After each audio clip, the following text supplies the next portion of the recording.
오늘 우리에게 주신 하나님 말씀은 누가복음 23장 1절부터 12절까지 말씀입니다. 누가복음 23장 1절부터 12절까지 말씀을 저와 여러분들이 한 절씩 교독하겠습니다.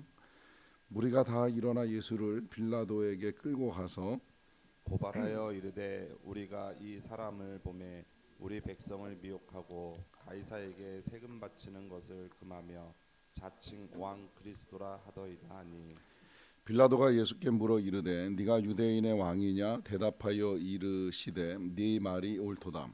빌라도가 대제사장들과 무리에게 이르되 내가 보니 이 사람에게 죄가 없도다 하니, 무리가 더욱 강하게 말하되 그가 온 유대에서 가르치고 갈릴리에서부터 시작하여 여기까지 와서 백성을 소동하게 하나이다. 빌라도가 듣고 그가 갈릴리 사람이냐 물어 헤롯의 관할에 속한 줄을 알고 헤롯에게 보내니 그때에 헤롯이 예루살렘에 있더라. 헤롯이 예수를 보고 매우 기뻐하니 이는 그의 소문을 들었으므로 보고자 한지 오래였고 또한 무엇이나 이적 행하심을 볼까 바랐던 영고여라. 여러 말로 물으나 아무 말도 대답하지 아니하시니 대제사장들과 서기관들이 서서 힘써 고발하더라. 헤롯이 그 군인들과 함께 예수를 업신여기며 희롱하고 빛난 옷을 입혀 빌라도에게 도로 보내니 헤롯과 빌라도가 전에는 원수였으나 당일에 서로 친구가 되니라. 아멘. 오늘부터 고난 주간이 시작이 됩니다. 뭐 다 아시겠지만 이 일주일은 우리 예수 그리스도께서 고난 당하신 것을 이제 기념하는 주간입니다. 우리 예수님의 고난을 일주일로 한정해서 말할 수는 없다고 생각을 합니다. 예수님의 고난이 뭐 실제적으로 이제 이 붙잡히고 재판받고 처형당하는 요 과정으로 생각을 하면 한 1박 2일 정도, 목요일 즈음에 이제 체포되셔서 이 금요일 날 아침에 재판이 끝나고 이제 그날 이제 처형 당하시기 때문에 예수님의 고난의 기간은 그렇게 길지는 않습니다. 이제 그래서 제자도를 배울 때에는 제자의 길이라고 하는 것이 예수님을 따라가는 것이지만 그렇게 긴 고난의 삶은 아니다. 또 예수님을 따라가서 고난을 겪는 것이 아니라 이제 실제로 우리의 삶에는 이제 고난은 언제나 있다라고 하는 것으로부터 시작이 됩니다. 뭐 틀림없는 사실입니다. 주님 때문에 고난을 당하겠습니까? 세상이 워낙에 험악하고 힘들다 보니까 누구나 고난을 겪지요. 뭐 그 고난은 주님과 전혀 무관하게 지금 뭐 제가 겪고 있는 이런 질병으로부터 혹은 여러 관계들 속에서 겪어 나가는 일은 우리가 꼭 제자이기 때문에 예수님 때문에 겪는 고난이라고 말을 할 수는 없습니다. 고난은 늘 우리 곁에 있었던 것이고요. 그러하기 때문에 우리가 예수님을 따라가는 것을 주저할 이유는 없습니다. 주님이 겪으신 고난의 기간은 생각보다 짧은 시간에 이제 진행이 되는데 이것을 우리가 좀 더 깊이 있게 들여다보려고 하다 보니까 이제 일주일 동안의 말씀을 쪼개서 하나하나 어떤 일들을 겪으셨나 하는 걸 이제 보다 보니까 한 일주일 정도, 좀 넓게 잡으면 이제 그 이전부터 계속해서 바리새인과 제사장 서기관들의 이 공격들이 있었기 때문에 이제 그것까지 고난을 포함시킨다면 좀 더 그 고난의 시간이 길 수 있다고 볼 수는 있습니다만은, 그러나 이제 직접적인 고난의 시간은 붙잡히는 순간부터 이제 시작이 되었다고 볼 수 있겠지요. 그래서 이제 오늘 우리가 보는 본문 안에서는 우리 예수님이 빌라도에게 끌려가서 재판받고 이제 처벌당하는 과정을 보게 됩니다. 이 각각의 상황들 속에서 이제 예수님이 우리에게 보여주시는 이 고난의 의미들을 이제 하나씩 헤아려 가려고 하는데요. 먼저는 이제 이 빌라도 총독 앞에 예수님이 서셨습니다. 그리고 그 빌라도 앞에서 백성들이 고발하는 내용이 이제 몇 가지로 제시가 됩니다. 그것은 백성을 미혹했다는 것, 그리고 가이사에게 세금 바치는 것을 금했다는 것, 그리고 자칭 왕 그리스도라고 하는 것이 이제 주 고발의 내용이었습니다. 이 고발의 내용이 만약에 다 사실이라고 하면 그러면 예수님은 이제 처형을 당하시는 것이 맞지요. 그런데 빌라도가 예수님하고 신문하는 과정에서 지금 이 사람들이 고발하는 내용이 거짓이든지 아니면 과장이든지 폭언이든지 이제 뭔가 잘못되었다는 사실이 그냥 그대로 자명하게 드러납니다.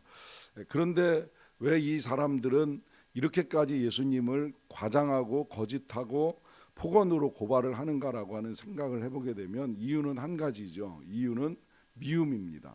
예수님을 미워하는 마음이 이제 예수님이 하지도 않은 미혹이라든지 아니면 금지라든지 뭐 왕이라고 이제 한다든지 하는 이제 이런 내용들로 고발을 하는 겁니다. 여기서 이제 우리가 제일 먼저 생각을 하게 되는 것은 우리의 미움이라고 하는 것이 꼭 이 사람들뿐만이 아니라 우리도 이것을 잘 다스리지 아니하면 이것이 이제 우리가 입 밖으로 나올 때는 거짓이 될 수 있고 과장이 될 수도 있고 폭언이 될 수도 있다는 거예요. 그래서 미운 마음이 우리에게 찾아 들어올 때 이 부분을 주의해야 합니다. 정말 내가 그를 왜 미워하는가? 이게 제가 지금 이제 우리 교회 결혼하는 청년들이 몇 커플이 있다 보니까 그 결혼 예비학교를 지금 진행을 하고 있거든요.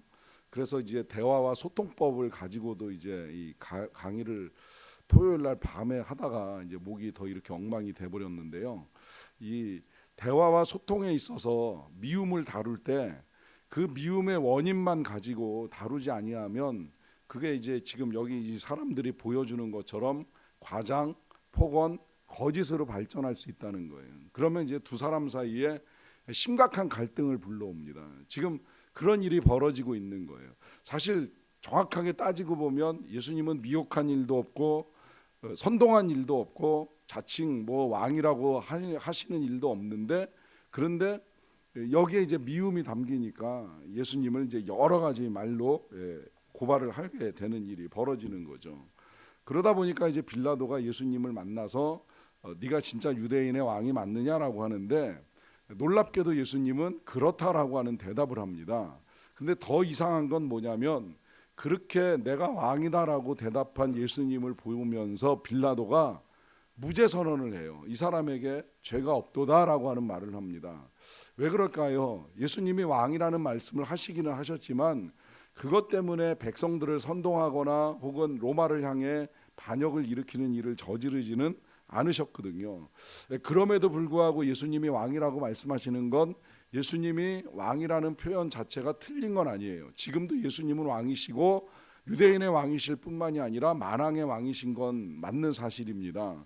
다만 예수님은 그 왕권을 가지는 과정이 무슨 반역이나 폭력이나 혹은 선동을 통해서 이루어 가시는 것이 아니라 십자가에서 가시관을 쓰시고 죽음을 통해서 면류관을 쓰시는 왕위 즉위식을 하신 것입니다.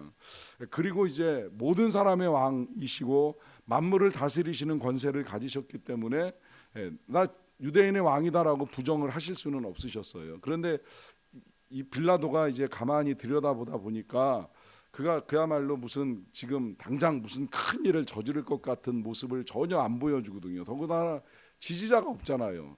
제자들 몇 명 있었는데 다 도망가고 이 재판의 자리에서 예수님을 변호하거나 변론하는 지지자 단 한 명이 없습니다. 이제 그러다 보니까 이건 뭔가 잘못되었구나라고 하는 판단을 내리고 이 예수님을 돌려보내려고 합니다.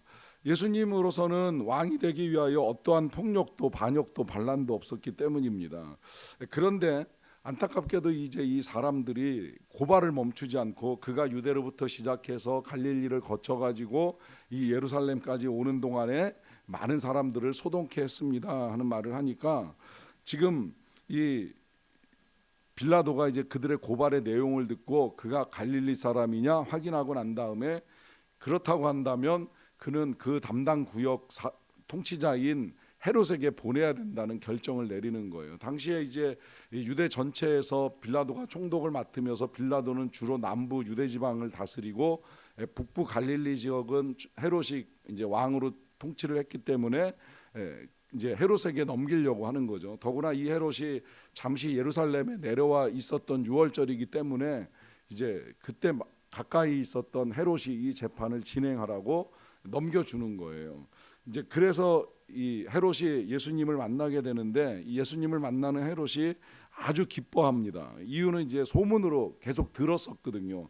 더구나 이 헤롯은 얼마 전에 요한을 죽이면서 예수님의 이야기를 들었을 때 혹시 자기가 죽인 요한이 살아난 거 아니냐라고 하는 이제 걱정도 했던 왕이잖아요. 그러다 보니까 이 예수님을 만나면서 정말 그가 예수라고 한다면 그가 보여주었던 기적, 사람들에게 소문이 났던 그 기적을 나도 좀 볼 수 있지 않겠느냐라고 하는 나름의 기대를 합니다. 그런데 그러한 헤롯에게 대해서 예수님은 어떤 대답도 하지 아니하시고 또 어떤 행동도 보여주시지 아니하셨습니다. 그러다 보니까 이제 답답하게 여겼던 이 헤롯이 예수님을 업신여기고 희롱하고 빛난 옷을 입힌 다음에 다시 이제 빌라도에게 보내는 일을 하게 됩니다. 여기서 마지막 12절을 보시게 되면 이런 말씀이 있잖아요. 헤롯과 빌라도가 전에는 원수였으나 당일에 서로 친구가 되니라 하는 말씀입니다. 자, 이 원수가 친구가 되게 하는 일, 뭐 좋게 생각하면 예수님 때문에 정말 원수들이 친구가 된다라고 이렇게 이제 볼 수도 있습니다만은, 그러나 이들이 친구가 되는 건 진정한 우정과 사랑을 나누는 친구가 아니지요. 그냥 예수님을 죽이는 일에 있어서 잠시 친구처럼 보이는 거예요. 사실 원수가 될 수밖에 없었던 거는 한 사람은 정복한 나라의 총독으로 부임을 했고 한 사람은 피지배 국가의 왕으로 있기 때문에 정말 서로 앙숙이 될 수밖에 없는 사이인데, 단 한 가지 예수님을 죽이겠다라고 하는 이 악을 도모하는 가운데 친구가 됩니다. 여기서 이제 이 친밀함이 무서운 거는 악을 조장하는 데 있어서 이 친구가 될 가능성이 그만큼 많다라고 하는 거예요. 그러다 보니까 예수님을 재판하는 일에 있어서 서로 넘겨주고 넘겨받고 하면서 마치 그들이 친구인 것처럼 이제 행동을 하는데, 아무리 그렇게 넘겨주고 넘겨받고 하는 이런 일들이 도모된다라고 할지라도 예수님은 무죄라고 하는 사실이 분명하게 빌라도 앞에서나 헤롯 앞에서나 다 드러나게 된다는 것입니다. 그러다 보니까 이제 이 죄 없으신 예수님을 희롱하고 업신여기는 일로 예수님에게 이제 고난을 가하는 일이 벌어지게 되는데요. 결국 이러한 재판의 과정들을 통해서 가장 먼저 드러나는 사실은 우리 예수님에게 아무런 죄가 없으시다는 거예요. 헤롯도 빌라도도 조롱하고 희롱하는 일을 하기만 하였을 뿐이지 예수님에게서 죄를 찾은 왕이나 총독은 없습니다. 그럼에도 불구하고 예수님이 고난을 당하신 이유가 있다라고 한다면 그건 전적으로 우리를 위한 것이라고 하는 것이 더욱 분명해집니다. 왜냐하면 지금 여기 이 사람들이 보여준 이 미움이나 거짓이나 과장이나 혹은 폭언까지라 할지라도 다 우리 안에서 나타날 수 있는 모습이고, 그 가운데 이러한 행동들이 우리에게 드러나지 않는다고 할지라도 사람의 생각에 따라 죄인이 아닌 사람을 죄인으로 만들고 또 사람을 판단하고 비판하고 하려고 하는 이 모든 하나님 노릇은 다 우리에게도 얼마든지 일어날 수 있는 일이기 때문입니다. 그와 같은 죄인들을 위하여 이와 같은 재판의 자리에서 우리 대신 재판을 받고 계시는 예수님을 바라보면서 우리는 예수님의 은혜가 얼마나 큰가라고 하는 사실을 확인하지 않을 수가 없는 것이지요. 그러하기에 이러한 예수님의 은혜와 사랑이 오늘도 우리에게 임한다는 사실을 믿고 모든 미움 또 모든 악의를 내려놓고 정말 주님을 감사함으로 섬길 수 있는 저와 여러분들의 믿음 되시기를 간절히 축원합니다. 기도하겠습니다. 사랑과 은혜가 풍성하신 아버지 하나님 감사합니다. 우리를 위하여 예수님이 이 땅에 오셔서 참 여러 가지 많은 고난을 겪으십니다. 그 가운데 무죄하심에도 불구하고 빌라도 앞에서 헤롯 앞에서 여러 가지 재판을 받으시는 예수님의 고난을 보면서 행여 우리도 이와 같은 일을 저지르고 있는 죄인들은 아닌지요.